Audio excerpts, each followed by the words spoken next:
현재 프랑스의 마크롱 대통령이 한국의 방산을 효율적으로 막아내는 모습이 연일 등장하고 있습니다. 그로 인해서 한국도 뜻밖의 방산 수출이 주춤하는 게 아니냐는 의견도 등장하고 있었는데요. 그런데 이러한 맥락은 잠시뿐이었으며 결국 프랑스는 수백조 원 손실을 보게 된 상황이 나왔다는데요. 왜 이러한 일이 생겼는지 살펴봐야 합니다. 우선 프랑스는 최근 한국의 방산을 경계하는 데 있어서 가장 앞서 있는 국가로 판단되고 있습니다. 마크롱 대통령은 지난 5월에 유럽 최대 방산 전시회 유로 사토리를 프랑스에서 개최를 앞두고 대놓고 K방산을 꼭 해야 하냐면서 한국을 콕 집어서 경계하는 발언을 했습니다. 대통령이 대놓고 이렇게 발언할 정도라면 유럽연합의 밀실 외교에서는 무슨 말이 오가는지 뻔한 상황이죠. 당시 한국에서는 마크롱 대통령의 이러한 행동을 두고 설마 방산에 영향이 있겠냐는 반응을 보였습니다.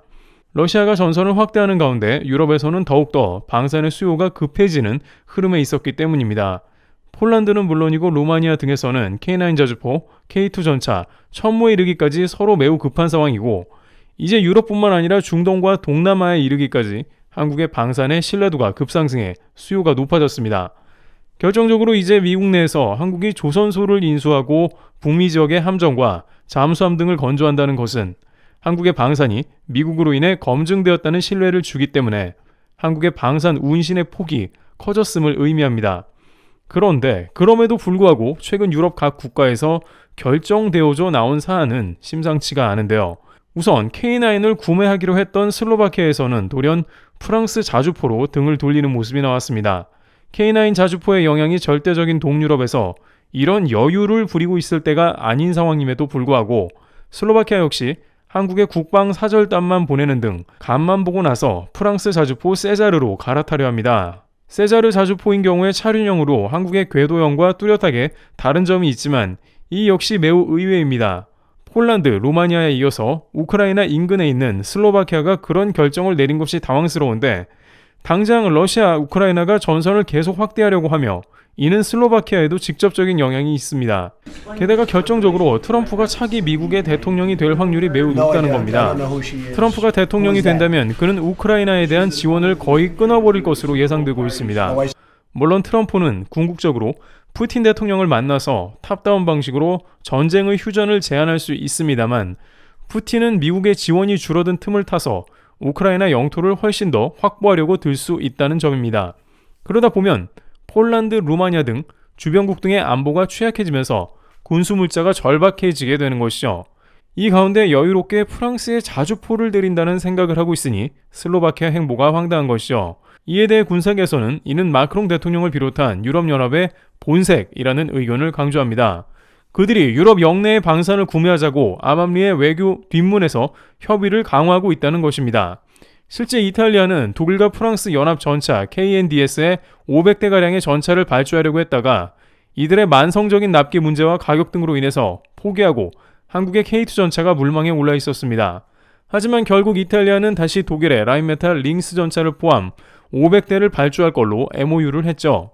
심지어 이들 전차는 개발조차 되지 않은 차세대인데 G7 국가 이탈리아는 한국은 선택지에 놓지도 않았습니다. 500대의 가격은 30조 원대로 한국보다 무려 3배가량 비싸고 납기는 아예 정해지지도 않은 전차임에도 무조건 유럽끼리 거래하자는 분위기가 감지되면서 한국 입장에서는 김이 새는 상황이 나온 것이죠. 게다가 심지어 K9 운용국인 핀란드조차도 자주포를 자체 개발로 돌리려는 모습이 등장하고 있습니다.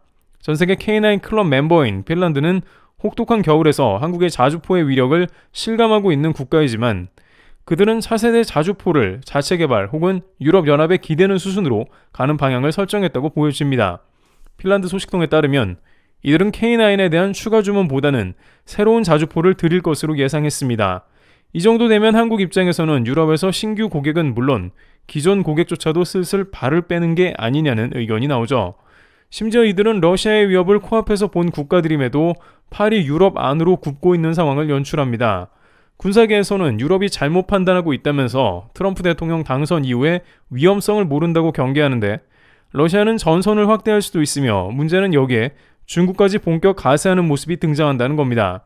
실제 명확한 인과관계는 모르겠으나 트럼프 당선이 유력해지면서 중국이 러시아 지원을 늘리고 있습니다. 중국은 최근 러시아 동맹인 벨라루스와 군사훈련을 시작했고 이는 명백한 유럽에 대한 경고입니다. 트럼프가 당선된다면 동맹의 고리가 약해지면서 유럽에 대한 지원을 대폭 줄여 나갈 것이며 러시아를 비롯한 중국연합은 더욱 활개를 치고 군사 분야 협력도 매우 깊어질 것으로 예상됩니다. 따라서 이 상황에 하나라도 자국의 안보를 고려해 K방산을 확보해야 하는 국가들이 이러고 있는 것이죠. 그러나 프랑스 마크롱 대통령은 이런 행보에 한박 웃음을 짓고 있는 것으로 파악되고 있습니다. 한국의 K9 대신에 프랑스의 카이사르 자주포가 팔리는 등 유럽에서 자신이 의도한 대로 흘러가고 있기 때문입니다. 그런데 이러한 프랑스의 행보와는 다르게 실제 유럽에서는 수백조 원 이상을 한국 때문에 손해보게 생겼는데요. 크게 두 가지 이유로 그 이유가 나눠지는데 첫 번째는 바로 한국의 원전 수주입니다. 일각에서는 한국의 원전이 덤핑 수준으로 해서 수주를 해서 크게 손해봤다는 시각이 존재하고 있습니다. 프랑스의 절반 가격에 발주를 했으며 도저히 체코 입장에선 수주를 거부하기 힘들었다는 말이 나오는 것입니다. 체코도 유럽 역내 거래를 선호했을 수 있지만 가격이 이렇게 저렴하면 어쩔 수 없는 상황이죠. 그런데 이에 대해서 전혀 예상 밖의 해석이 나오는데 일단 러시아로 인해 한국이 큰 이득을 봤다는 겁니다. 러시아가 전쟁을 일으킨 직후에 많은 국가에서는 러시아 원전을 매우 꺼리게 되었습니다.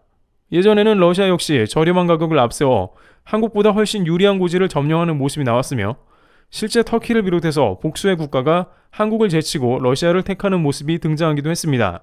하지만 러시아는 서방과 척을 졌기 때문에 원전에서 많은 부품 등을 수월하게 공급하기는 어려워졌는데 놀랍게도 여기에서 한국이 매우 유리한 점이 있으며 프랑스도 도저히 한국을 이기지 못한다고 합니다. 일단 한국은 공급 체계가 단일 국가 내부에서 해결해 시스템적으로 매우 안정이 되어 있다는 점입니다. 프랑스와 러시아 원전 같은 경우 프랑스 기업과 다국적 기업이 연결되어 일 처리를 해야만 합니다. 하지만 한국에서는 두산을 비롯해서 한수원 등 여러 기업이 모두 한국에서 단일 프로세스로 처리가 가능합니다. 실제 프랑스 원전은 영국에서도 문제를 일으켰고 기타 국가에서도 수년간 고장나 있기도 했습니다. 애초에 여러 국가가 개입되어 있으니 원전 문제를 빠르게 해결하지 못한다는 치명적인 단점이 있었죠. 또한 한국은 러시아와 같이 서방의 제재도 받지 않아 부품 수급이 훨씬 원활하니 일 처리가 당연히 빠르며 이 가운데 유일하게 체코에 5년 내에 원전을 건설할 능력이 되는 업체로 분류되면서 단연 뛰어났던 것입니다. 쉽게 말해 일단 러시아가 스스로 자폭하면서 원전 시장에서 밀려나 한국이 올라온 셈이고 프랑스는 애초에 한국과 경쟁이 되지 않는 상대이니 앞으로 원전 시장에서 계속 밀려나는 것이죠. 구체적으로 한국의 원전 건설 단가는 프랑스에 비해 상대적으로 매우 낮습니다. 예를 들어 한국의 신고리 3, 4, 5기 건설 단가는 프랑스에서 최근 지어진 원전들보다 절반 이하입니다. 여기에 공사기간으로 치면 한국은 원전 공사기간을 60개월 정도로 맞출 수 있는 능력이 있는데 이는 메인기기를 비롯한 주요 기자재들을 빠르고 효율적으로 공급할 수 있는 서플라이 체인을 국내에 잘 갖추고 있기 때문이죠. 국내의 각종 중공업, 플랜트 엔지니어링 등 전 세계로 뻗어나가는 대기업들이 서로 협업하고 있습니다. 실제 관계자들은 대부분의 원전 관련 기자재 업체들이 한국에 밀집해 있다고 전하면서 원전 건설에 필요한 장비와 부품을 제때 공급할 수 있는데 이는 원전 공사 기간을 단축하고 비용을 절감하는 데 큰 역할을 해 프랑스와 가격 차이가 크게 벌어지게 하는 주요 원인으로 지적하고 있습니다. 일각에서는 가격이 절반까지 차이가 나는 것은 한국이 제살 깎아먹어서 그런 게 아니냐고 하지만 실제 프랑스의 비율을 생각해 본다면 그러한 가격 차는 실제의 차이가 반영된 것으로 보입니다. 대만의 TSMC가 낮은 인건비와 더불어 효율적인 산학 시스템으로 운영되어 세계 반도체 1위가 되었듯이 한국의 원전 역시 한국 특유의 원스톱 시스템 체계가 작동하니 따라올 수가 없다는 해석입니다.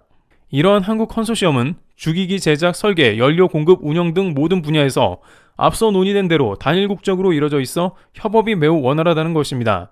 프랑스 컨소시엄은 난해하기 이를 데 없는데 왜냐하면 다국적 협력으로 이루어져 있기 때문이죠. 결정적으로 한국은 이미 여러 해외 원전 프로젝트를 성공적으로 수행한 경험이 있고 대표적으로 UAE, 바라카 원전 프로젝트는 한국이 해외에서 수행한 대표적인 성공 사례라고 평가받습니다. 여기에 앞서 설명한 대로 러시아까지 스스로 전쟁을 일으키며 나가 떨어졌으니 도움이 되는 것이죠. 산업계 차원으로 보자면 러시아는 이번 전쟁을 일으켜 한국의 방산과 원전 산업 발전에 크게 기여한 셈이 되었죠. 일부 채널에서는 유럽에서는 현재 원전은 물론이고 SMR, 소형 원전 모듈의 보급이 매우 커지는 상황인데 이는 친환경 에너지 전환이 생각보다 매우 느리고 비용이 천문학적으로 소요되는 것이기 때문에 상대적으로 안전한 소형 원전은 매우 활성화될 것이며 원전 시장도 줄어들 기미가 안 보인다고 했습니다.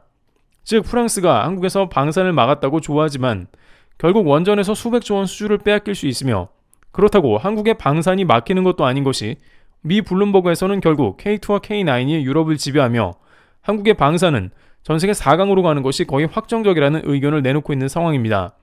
한국은 자국을 지키려고 군수물자를 생산하는 국가이기에 방산이 더욱 고도화되기 때문이죠. 이와 같이 유럽에서는 한국을 저지하려고 애쓰지만 오히려 한국의 영향력은 매우 커지고 있는 상황입니다.